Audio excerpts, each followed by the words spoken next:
Қайырлы күн, оқушылар. Қазақстан тарихынан бүгінгі талдайтын сұрағымыз 1970 жылдардан бастап экологиялық апаттық аймақты белгілеуіміз қажет. Бұл бізде Арал теңізі болып табылады.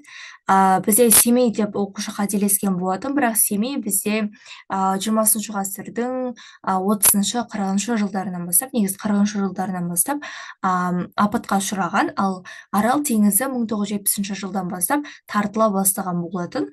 Оны біз Қозыбаевтың мектеп баспасы шығарған 9-шы сыныбының 143-ші бетін ашатын болсаңыздар, дәл осы Арал теңізінің тартылуы туралы мәліметтер берілген болатын.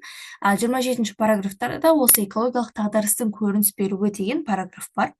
Бұл жерде нақты 1970 жылдан бастап экологиялық апаттық аймақ Арал теңізі деп жазылмаған, яғни жылы жазылмаған, бірақ параграфты оқитын болсаңыздар, бұл ретімен кетеді ғой. Сәйкесінше 1970 жылдан бастап бізде мұнайлар, өнеркәсіптер бастап болған, және де осыдан кейін барып бізде Арал теңізі кетеді. Демек, 1970 жылдары осы Арал теңізінің дағдарысы болған. Жалпы оқысаңыздар, Арал теңізінің суы 3 есе азайып, бұрынғы жағалаудан қай жерден 80 шақырымға дейінгі ысырылып, деңгейі 49 метрлік белгіге дейін төмендеген. Яғни 1970 жылдан бастап бізде Арал теңізі тартыла бастайды, және де өте көп қарқынмен тартыла бастайды. Бұл бізде география пәнінде де бар. Арал теңізінің тартылуынан өте көп салдарлар, жағымсыз салдарлар орын алған болатын. Ең бастысы бұл егістік алқаптарына, яғни бізде келіп отыратын Әмудария мен Сырдария өзендерінің суын пайдалану ысырапшылдық болып кетеді. Әмудария мен Сырдариядан осы Аралға келіп құйылатын сулар тартылып қалады. Сәйкесінше Аралға келіп құятын өзен болмағандықтан бізде Арал теңізі де тартылып қалады. Арал теңізі тартылғанда оның астында бізде тұз шоғырланып қалады, білесіздер.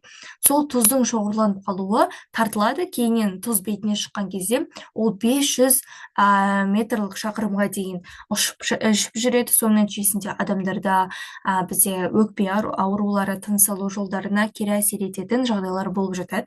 Сонымен қатар егістік алқаптарына жаңа айтып кеттік, судың жетіспеушілігі секілді салдарлар болған болатын. Тағы да қосымша ақпараттарды жалпы Арал теңізінің тартылуына байланысты осы 27-ші параграфтан толық оқи аласыздар. Бұл бізде сәл ескі баспа болып табылады.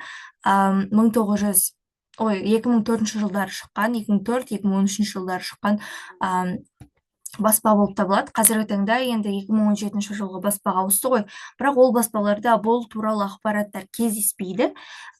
Кездесе де бірнеше абзац қана болуы мүмкін, бірақ одан да қызығатын болсаңыздар, осы ескі баспалардан қарап көбірек біліп алсаңыздар болады.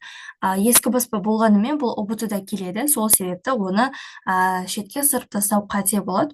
Сол себепті бұл кітапты де бір қайталап оқып шыққандарыңыз жөн.